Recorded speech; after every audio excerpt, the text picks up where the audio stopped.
On Thursday, the 3rd of January, 2002, above the Red Sea and international waters between Saudi Arabia and Sudan, Lieutenant General Shaul Mossad peers through a telescopic lens at a rusted freighter below.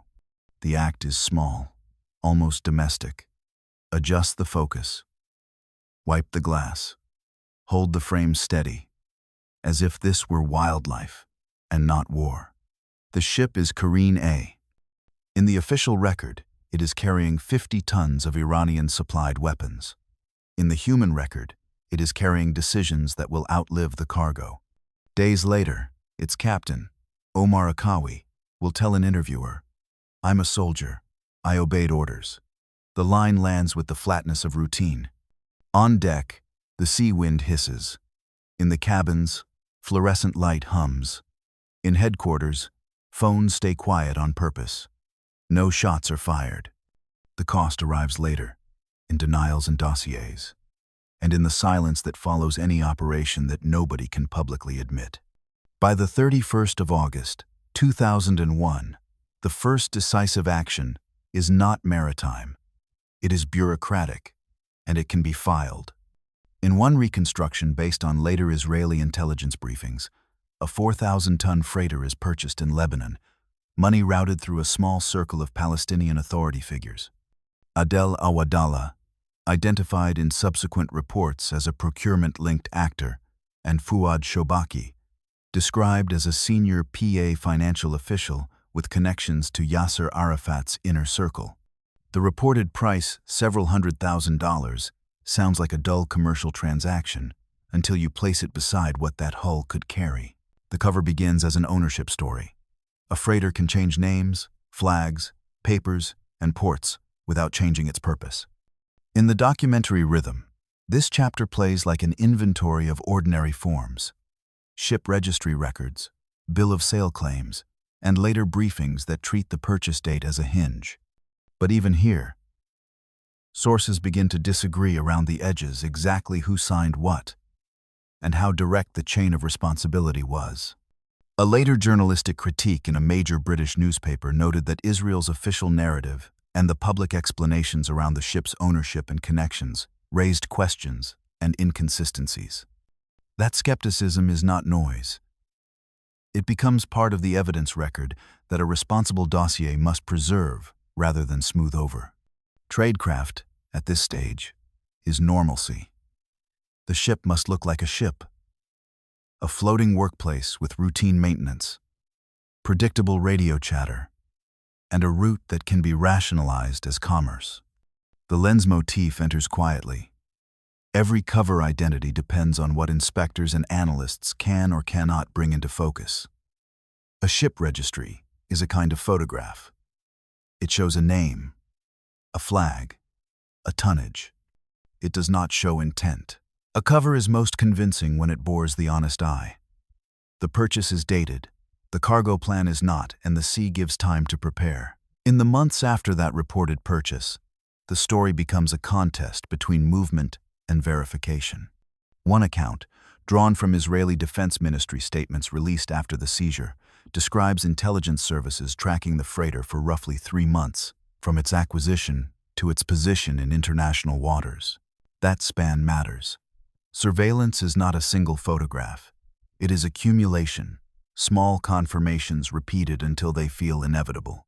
It is also exhausting. The same ship seen again and again from different angles. The same question asked in different rooms. But this is also where an evidence-only script must slow down and mark the limits. The cargo's origin, the intermediary's roles, and the destination's certainty are not uniformly described across sources, and the politics of early 2002 ensured that every assertion would be tested as propaganda by someone. Contemporary commentary in regional press framed the affair as raising more questions than answers: ownership, proof, chain of command, while Israeli and United States-aligned accounts framed it as a decisive exposure of an Iranian-supplied pipeline. A dossier that claims to be declassified in tone must carry both, the confident briefings and the doubts that followed them. Operationally, the cover is preserved by restraint. If the ship is truly being watched, Watchers cannot behave like watchers. The physical motif, the lens returns as procedure. Not romance, not bravado, just a technician's patience. Adjust focus.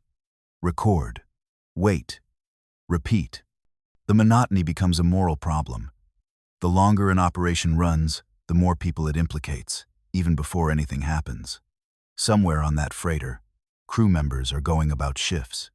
They may or may not know what sits in the holds beneath them. The record does not specify their awareness. Intelligence work rarely feels like truth. It feels like probability pressed into policy. As the ship approaches the Red Sea corridor, timing becomes less about the sea and more about headlines. By mid-December 2001, the political surface is already strained.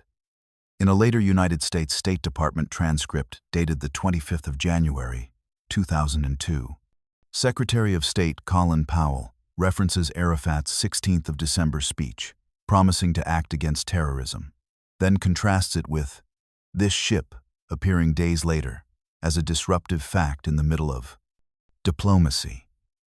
The point for the dossier is not to litigate rhetoric. It is to show how quickly words become evidence and how quickly evidence becomes leverage.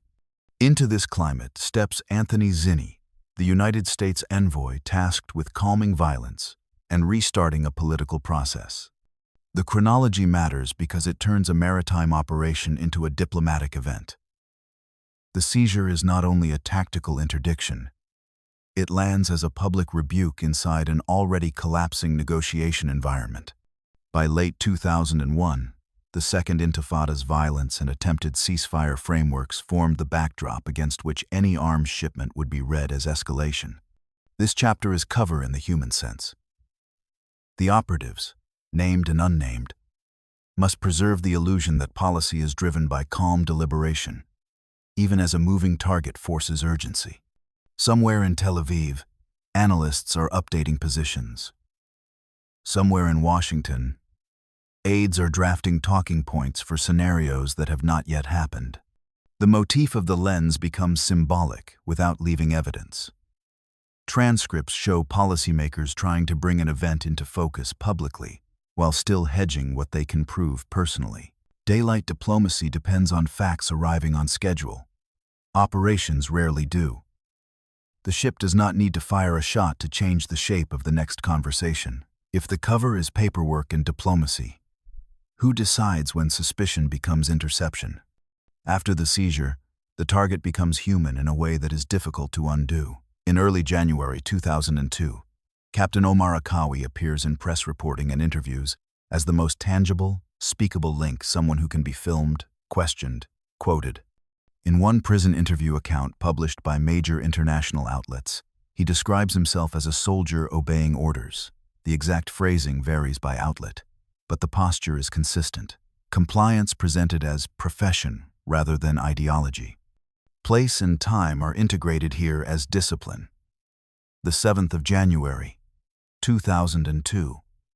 In an Israeli detention setting described by major newspapers, the captain's statements become a public artifact.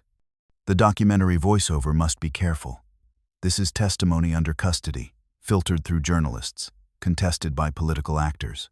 Evidence-only narration treats it as what was said rather than what is true beyond dispute.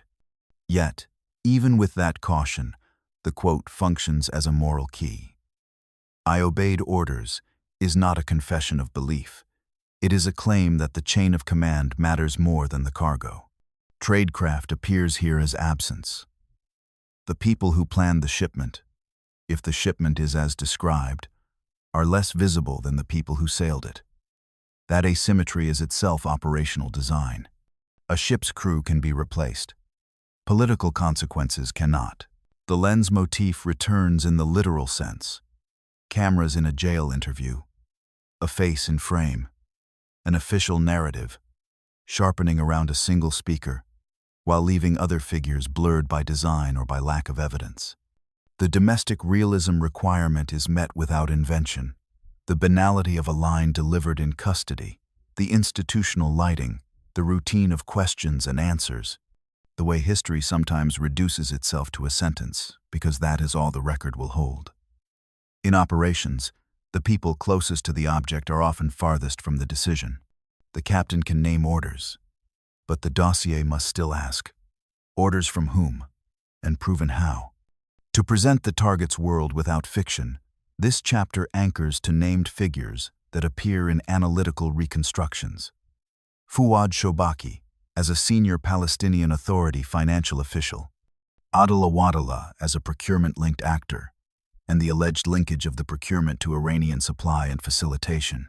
This chapter treats those claims as documented assertions made by identifiable sources, not as omniscient truth. Chronology is the spine. The alleged procurement begins months before the seizure, meaning the operational target is not a single ship, but a logistics chain. Money, contacts, loading points, and political authorization, explicit or tacit. The narrative tension comes from what cannot be shown. No camera captures a decision meeting. No publicly confirmed document can be cited here without fabrication.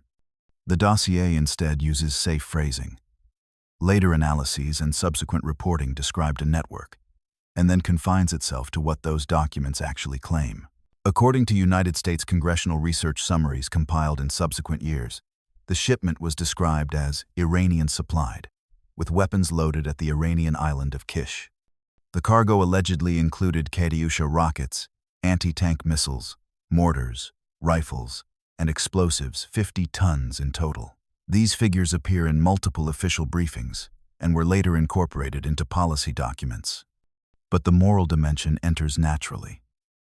If the allegations are accurate, the procurement represents escalation. If they are exaggerated or strategically framed, the seizure represents instrumental messaging. Either way, the human mechanism is similar actors operating inside systems that reward plausible deniability.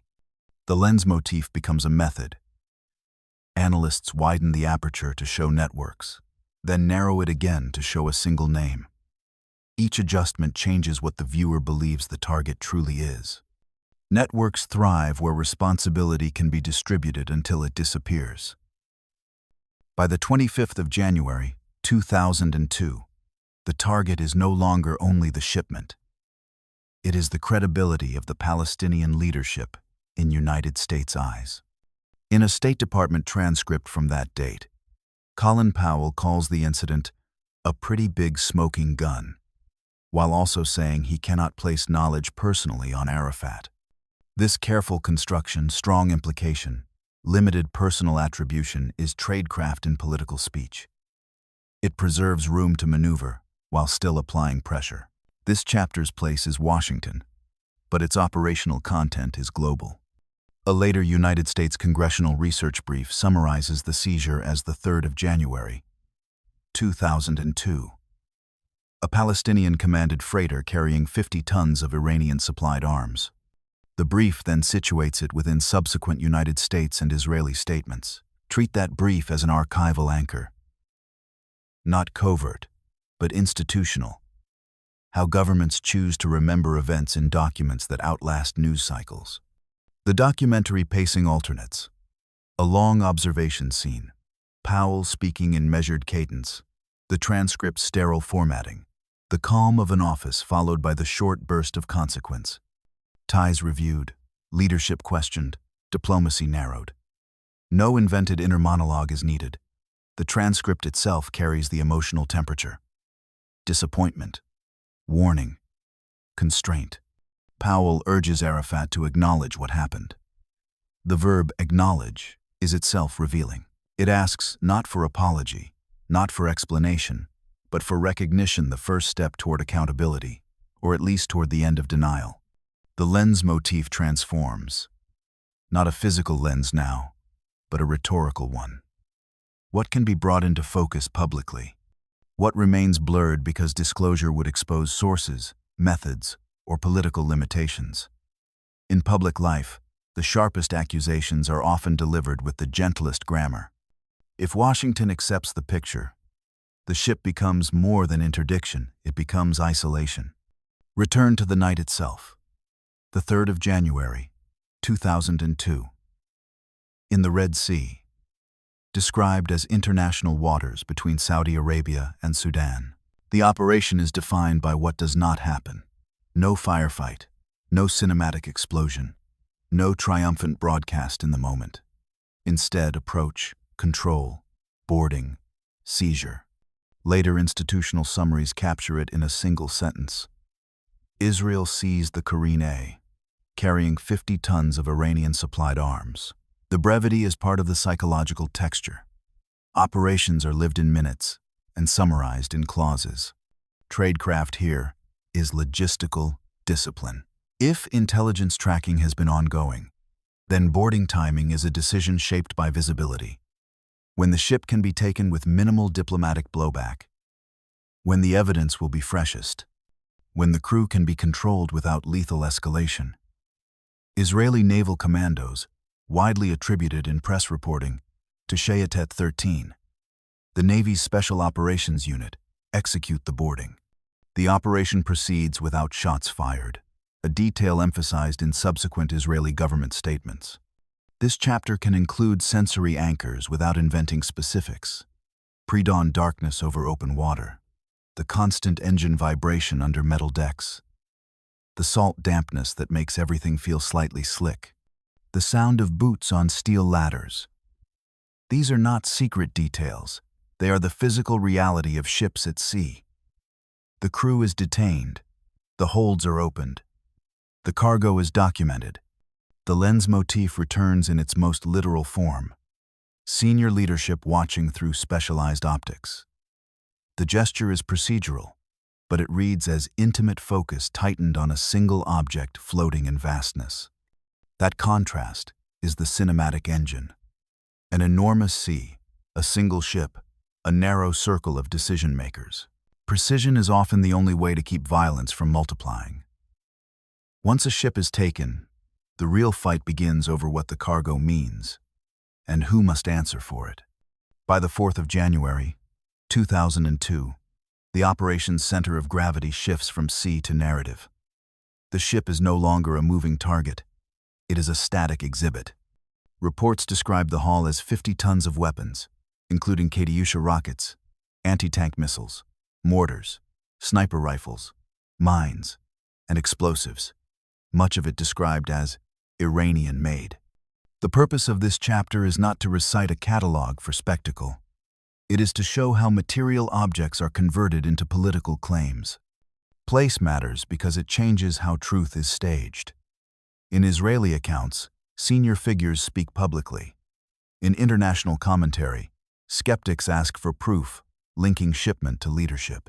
The dossier voiceover must mark where the record is solid, the seizure, the reported tonnage, the existence of weapons, and where it becomes contested. Authorization, intended recipients, degree of Iranian state involvement versus private networks. Some weapons reportedly bore Persian markings. Others, according to later analyses, could be traced to Iranian military stocks. But traceability is not the same as authorization. The lens motif becomes forensic. Cameras photograph crates. Officials hold up items. Briefers point at markings.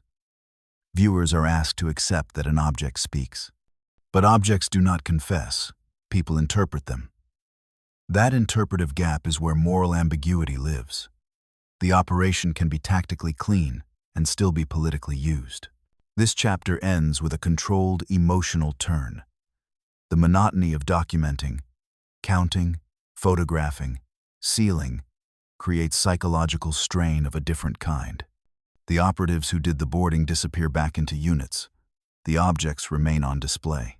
Evidence can be real and still be deployed as theater. The difference is intent. The Shipment story will be argued in two languages, security and diplomacy, and neither will fully translate the other. By the 6th of January, 2002, Prime Minister Ariel Sharon speaks in Eilat beside the captured vessel, framing it publicly as part of a terror campaign, even when the exact phrasing is debated across retellings. The documented fact is the staging. Leadership, using the physical ship to anchor a political message. The dossier should treat this as a moment where domestic politics and operational success intersect. where a maritime seizure becomes an argument directed outward. The chapter's tension is quiet. Success tempts simplification. A ship beside a leader invites a clean story, good interception, bad smugglers, clear attribution. But the evidence record that remains public includes skeptics and alternative hypotheses, and it includes the United States administration's initial caution before later acceptance of what it considered compelling evidence. Some United States officials, according to contemporary reporting, initially reacted with denial or disbelief. Alternative destination theories were floated before being dismissed. A restrained documentary voiceover must allow that friction to remain visible. The lens motif transforms again. The ship is positioned so cameras can see it clearly. The question becomes, what is being focused on, and what is left outside the frame? Viewers see the captured cargo. They do not see the months of tracking, the sources at risk, or the internal debates about whether seizing the ship will inflame violence or contain it. Sharon's presence at the dock is itself a message, the highest civilian authority associating himself with the operation's conclusions. Operations end. Images persist, and images can harden into policy. If the ship is proof, then the next demand is inevitable. Someone must acknowledge it on record. In late January 2002, the affair becomes a diagnostic test of information discipline. Major newspapers report Israeli intelligence briefings to journalists, while also noting that elements of the official account raised questions. Regional editorial commentary echoed the skepticism, asking where proof ends and assertion begins. These are not footnotes. They are operational terrain. If public belief fractures, the seizure's deterrent value changes. If allies doubt, diplomatic leverage weakens. At the same time, policy analysis describes a different dynamic. United States officials initially reacted with caution and floated alternative destination theories, then later accepted what they considered compelling evidence. The evolution is documented in contemporary news reporting and subsequent congressional summaries. The dossier must treat this sequence carefully. It can be presented as a documented evolution of government positions without pretending access to classified briefings. The chapter's human spine is restraint under accusation. Named officials can speak. Many operational participants cannot. Silence becomes a form of self-protection and of institutional loyalty. The commandos who boarded the vessel are not named in public records. The intelligence officers who tracked it remain anonymous. This anonymity is deliberate, both security practice and a kind of erasure. The lens motif becomes psychological. Repeated focusing can distort. When everyone stares at one ship long enough, it becomes a symbol for everything wrong with the peace process, or everything wrong with the opposition, depending on the viewer. This chapter ends with cause and effect clarity. The operation's tactical outcome is fixed. Its political meaning remains contested, and that contest shapes the next steps in diplomacy and security policy. In intelligence history, the loudest battles often happen after the quietest victories. The United States will soon speak more plainly, not because the sea changed, but because patience ran out. If a clean operation produces a messy truth, is the mess evidence of deception or of politics? By late January 2002, the after-action record hardens into diplomatic language. In the State Department transcript dated the 25th of January, Powell urges Arafat to acknowledge what happened and calls the incident a pretty big smoking gun, while maintaining he cannot personally place it on Arafat. This calibrated stance is itself the aftermath. It signals pressure without closing every door, even as it narrows the corridor of plausible denial. A United States congressional research brief later embeds the Korean A in a broader chronology of violence and diplomacy, ceasefire efforts, envoys, escalating attacks, and notes that United States officials used the incident to argue Arafat could not pursue peace while tolerating violence and terror. The chapter treats this as an institutional memory artifact, how governments write events into timelines that justify subsequent choices. Human consequence is conveyed through documented behavior rather than invented emotion. Leaders publicly review ties, speak of disappointment, and frame the incident as a turning point. The operatives who boarded the ship remain largely unnamed in public records. Their cost is anonymity, not applause. The people who can be named Powell, Sharon, Arafat, absorb the visible pressure, and the violence on the ground continues to set the tempo. The lens motif becomes historical. The transcript is a lens that shows what policymakers wanted on record. It also shows what they did not claim: no theatrical certainties, just a push for acknowledgement and a warning about consequences. Aftermath is when an operation stops belonging to its planners and starts belonging to history. The dossier now turns from what happened to the harder question: what did it change, and at what price? This chapter anchors to the way policy analysts and official summaries framed the affair. As a strategic watershed in the peace process, and as evidence of a wider Iranian-Palestinian convergence, at least at the level of tactical overlap. Whether one agrees with that framing or not, it is part of the documented record of how the event was interpreted by influential observers. The Iranian A became a reference point in subsequent policy debates, cited in congressional testimony, mentioned in diplomatic assessments, invoked whenever the question of Palestinian Authority reliability surfaced. But evidence-only narration must also preserve the counterweight. Contemporaneous journalism questioned coherence and sufficiency of publicly presented linkages, and regional commentary demanded clearer proof. This chapter therefore splits the screen. On one side, official and policy narratives that treat the seizure as conclusive. On the other, critiques that treat it as a politically useful story whose gaps matter. Both perspectives exist in the archive. Neither can be erased without distorting what the record actually contains. Operationally, the aftermath also includes what sources do not specify. We do not have public, verified debriefing transcripts of the boarding team's psychology. We do not know what was said in private rooms beyond what officials chose to disclose. The documentary voiceover should say so plainly. Sources do not specify. The silence becomes the human cost. People living inside professional anonymity, then being erased from the public record because operational security requires it. The lens motif reaches its most mature meaning.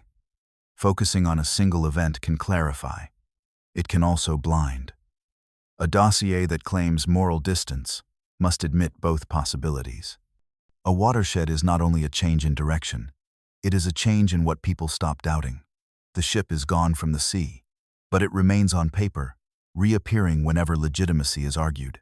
In the final chapter, return to the smallest recurring act, the lens. At the beginning, it was practical, an optic trained on a freighter in vast water. By the end, it becomes an ethical instrument. What institutions choose to sharpen, what they allow to blur, and what they refuse to say, because saying it would expose methods, sources, or political compromise. Keep the chronology present without turning it into a header. The viewer remembers the 3rd of January, 2002, as a pre-dawn intercept, and late January as a moment when United States officials demanded acknowledgement. Between those dates lies the real human terrain, waiting, recording, briefing, denying, demanding, repeating. None of it is cinematic in the heroic sense. It is cinematic in the archival sense, a sequence of documents that never fully capture the lives inside them. Avoid closure. The sea where the ship was taken does not keep memorials. The record that remains is paper and video transcripts, policy briefs, contested articles, short quotes that stand in for entire chains of decision. One line lingers, not as verdict but as texture. I'm a soldier. I obeyed orders. Not because it proves everything, but because it shows how easily a life can be reduced to compliance when history needs a sentence. Captain Omar Akawi becomes a name attached to a statement. The people who gave him those orders remain distributed across a network that may or may not have reached as high as accusers claimed. The Iranian A itself was eventually scrapped, its hull recycled into something that carries no memory of what it once held. The weapons it carried were displayed, photographed, catalogued, and then stored or destroyed evidence preserved until it became archive. The diplomatic consequences outlasted the physical cargo. Relationships shifted, trust recalibrated, and the vocabulary of the Israeli-Palestinian conflict absorbed another reference point. A hand wipes salt from glass. The frame clears for a moment, then the light shifts, and the truth is never fully still. If no shots were fired, why does the record still read like a wound?